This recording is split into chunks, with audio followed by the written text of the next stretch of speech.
C'est l'heure de l'invité de la rédaction de Strasbourg un lundi soir n'en finit pas de faire réagir pour deux raisons. D'abord, le rejet de la municipalité alsacienne d'adopter la définition de l'antisémitisme de l'Alliance internationale pour la mémoire de l'Holocauste. Et puis aussi car la ville de Strasbourg a voté lundi soir le principe d'un financement public pour la construction d'une mosquée dans la ville de 2,5 millions d'euros. Et Gérald Darmanin a saisi la justice car selon le ministre de l'Intérieur, cette mosquée est soutenue par une fédération proche de la Turquie, Milli Görüs, qui a refusé de signer la charte des principes de l'islam et qui défend, je cite, un islam politique. Pour revenir sur tout cela, notre invité est François Pupponi, député de la 8e circonscription du Val d'Oise. François Pupponi, bonjour. Bonjour.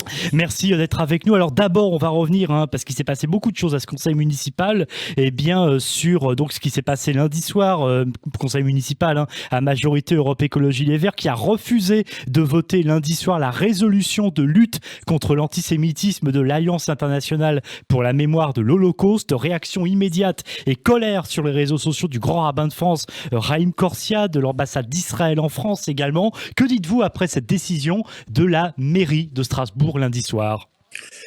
À la fois c'est scandaleux, mais je ne suis pas surpris. Lorsque nous avions eu le débat à l'Assemblée nationale sur ce texte qui a été voté, moi j'étais un de ceux qui étaient le plus actifs pour le faire voter, une grande partie de la gauche a voté contre, parce qu'ils ne veulent pas que l'on élargisse l'antisémitisme à la haine d'Israël. C'est un refus catégorique, et donc la majorité Europe Écologie Les Verts ne fait que confirmer cette logique. Ils considèrent, eux, que la haine d'Israël ne fait pas partie de l'antisémitisme, et on voit bien que c'est une erreur scandaleuse, parce qu'aujourd'hui, les antisémites disent plus facilement mort à Israël que mort aux Juifs, parce qu'ils savent que mort aux Juifs, ils peuvent être sanctionnés, que si on dit mort à Israël, on n'est pas sanctionné. Donc l'élargissement de la notion de la haine d'Israël à l'antisémitisme est indispensable, parce qu'on sait très bien que l'antisémitisme, c'est aussi cela, et que l'Europe Écologie Légère et la majorité de la municipalité de Strasbourg n'a pas voulu franchir ce pas, mais ils le font volontairement, ils assument leur position, ils sont en opposition complète avec cette nouvelle définition de l'antisémitisme, ce qui est bien sûr scandaleux. Vous avez annoncé sur Twitter que vous-même vous allez mettre cette résolution à l'ordre du jour au prochain conseil municipal de Sarcelles, c'est bien cela? Oui, parce que il faut que partout, on l'a voté à l'Assemblée nationale. Nous étions avec Meir Habib pour que la loi française change, que la haine d'Israël soit dans la loi française comme étant une nouvelle forme d'antisémitisme. Bon, après de longs débats à l'Assemblée nationale, on a préféré seulement voter une résolution, ce qui est déjà un premier pas. Régulièrement, avec Meir, nous déposons des amendements pour que, et on l'a fait par exemple dans la loi séparatisme, pour que, effectivement, la haine d'Israël soit juridiquement sanctionnable. Aujourd'hui, c'est le cas, mais à travers l'antisémitisme. Enfin bref, on a au moins voté cette résolution. Et moi, je pousse à ce que toutes les communes de France fassent la même chose. C'est-à-dire qu'on fasse aussi de la pédagogie, que les communes votent ce texte pour bien montrer qu'elles s'opposent à cette nouvelle forme d'antisémitisme. Et je proposerai ce texte au prochain conseil municipal de la ville de Sarcelles.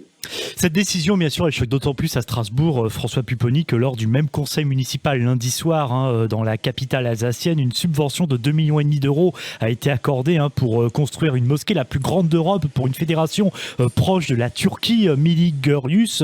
Gérald Darmanin a saisi la justice car cette fédération a refusé de signer la charte des principes de l'islam de France dans le cadre justement de la loi contre les séparatismes que vous évoquiez à l'instant. Cette subvention représente 10% du montant des travaux, selon la maire Europe Écologie Les Verts de Strasbourg, Jeanne Barseguian. Sa majorité affirme qu'il s'agit d'un pourcentage habituel pour le subventionnement des lieux de culte dans la capitale alsacienne.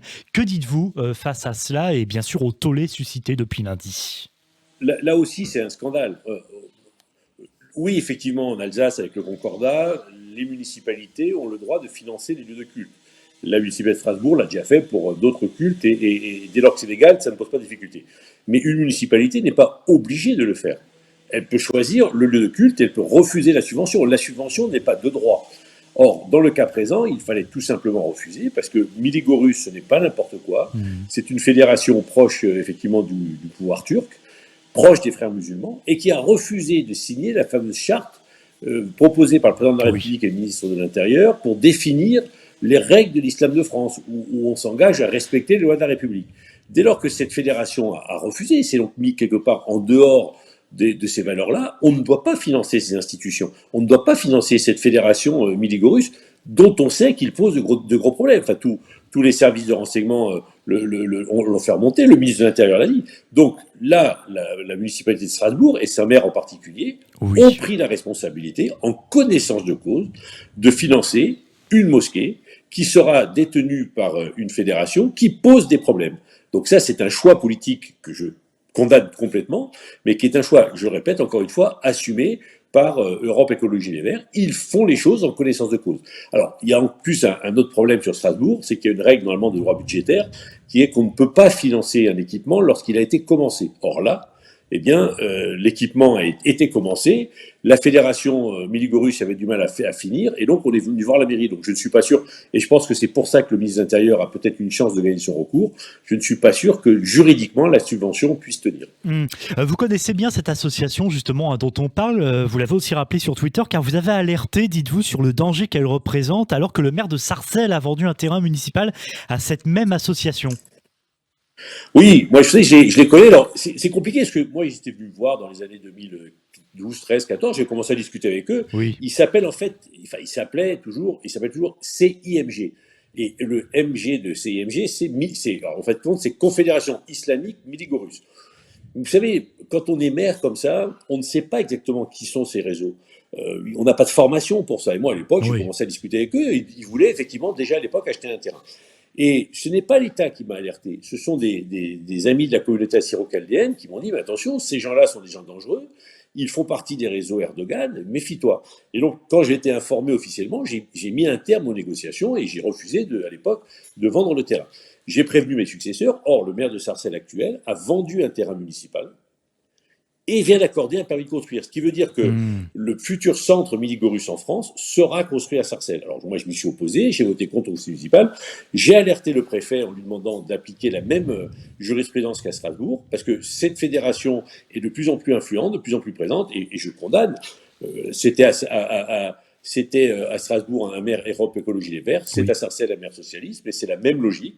On favorise l'implantation de réseaux qui sont dangereux en France, que l'on ne doit pas laisser s'implanter, et on le fait volontairement en assumant les choses. N'oublions pas aussi effectivement dans certaines communes de banlieue parisienne aussi certains maires pour le coup de droite et du centre qui effectivement ne se sont pas gênés pour se servir de certains quartiers à des fins électorales. J'avais une question à vous poser justement parce que ça fait aussi référence à ce que vous disiez il y a quelques mois, François Pupponi, dans une interview à Marianne en octobre dernier, au moment déjà des tensions entre Ankara et la France. Vous aviez déclaré que le président turc Erdogan, je cite, déploie ses réseaux pour influencer la politique de notre pays. Pour vous, ce qui se passe aujourd'hui à Strasbourg, c'en est la preuve?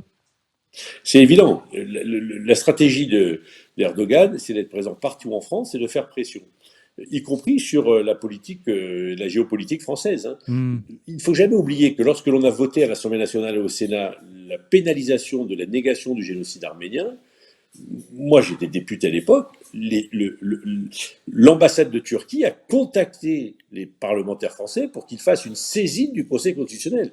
Et une soixantaine de parlementaires ont accepté de faire cette saisine. Donc l'influence et la présence forte des réseaux turcs, y compris du gouvernement turc, dans la vie politique française, c'est une réalité. Le président de la République a d'ores et déjà annoncé qu'à la future campagne présidentielle française, il y aura des références. Sur Sarcelles, lors de la dernière élection municipale, Miligorus a fait ouvertement campagne pour Patrick Haddad, le candidat socialiste. Ils ne se cachent pas, ils font de l'islam politique, ils sont présents, ils essayent d'influencer. Et ils essayent de gagner des municipalités ou être présents dans des municipalités pour justement que les maires prennent ensuite des positions qui sont favorables à ce que veut le président Erdogan. Eh bien, merci beaucoup François Pupponi, député de la 8e circonscription du Val-d'Oise, pour revenir donc effectivement sur ce conseil municipal très agité avec forcément des décisions de justice qui interviendront suite donc à cette autorisation, cette subvention pour le financement d'une mosquée à Strasbourg. Merci beaucoup.